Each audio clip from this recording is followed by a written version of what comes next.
Now let's start with the security rules. We need them in order to impose certain restrictions on the database. Because right now, as we're in the test mode, we selected the test mode while setting up the Cloud Firestore. So it adds certain rules, well actually only a single one, which says that anyone can read and write for the next 30 days starting from the day when you set up the Cloud Firestore. As you will see over here, it says that this is the thing that if the request time is less than 30 days, then it will allow anyone to do anything. So we obviously need to change this thing as we are shifting towards production, which means we need to have proper rules in order to safeguard our entire database. So for this, before we actually dive into writing the rules, we need to have a direction. We need to have something to look at as a reference. Only then we can write rules efficiently. And it means that we need to do a bit of planning. So let's do that first, and then we will be diving into writing the rules. So over here, I will be using the same method because I think it's easier to understand as well as to explain. So it's good to break down the entire thing into different parts. So now we will be just looking into the links root collection, the root level collection. So for a refresher, this collection, it contains all the links created by all the users. It is sort of like a global collection which holds all the links, not the actual link document. It holds minimal version of it, of the original link document. And the reason why we structure the database in such a way of like using this collection, well actually for two reasons. The first one being that we didn't want to expose all the fields of the original document. In our case, we didn't want to expose the total clicks, if you remember, and that's the reason why we are extracting just a part of it.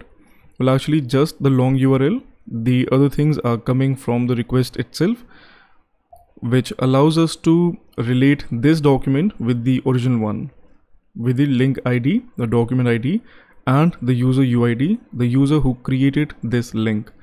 So that's how we structured it, and that's one reason why we structured it in such a way to not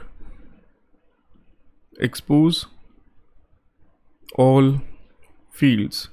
Because in Firestore, there is no way to add rules to kind of allow only partial retrieving of a document. You either get the entire thing or you don't get anything. So that's how it works. And for that reason, we just extracted a part of that document and created this one using a cloud function. So that's one reason. The other one was to ensure the uniqueness of shortcode. So we used the shortcode as the document ID, and there's actually a reason behind this.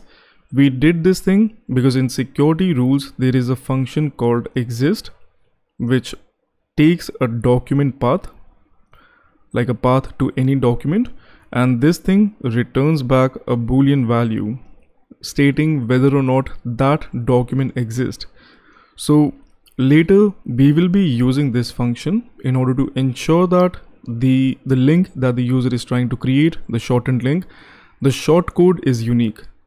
And that's how, that's why we structured it in such a way. These are actually the two reasons. Plus we can kind of say that it's easier to query because we have the document ID, this thing. So we are just fetching the respective document from this root level collection. Now let's talk about the rules that we have. And for this, I think I'll have to do this thing. Oops. Okay, so I think I will be removing the entire thing. Now, as per the rules, as we know that there are two types of operations. There is write and there is read, and they are further broken down into different parts, where the write contains, it is comprised of create, the create operation, the update, as well as the delete.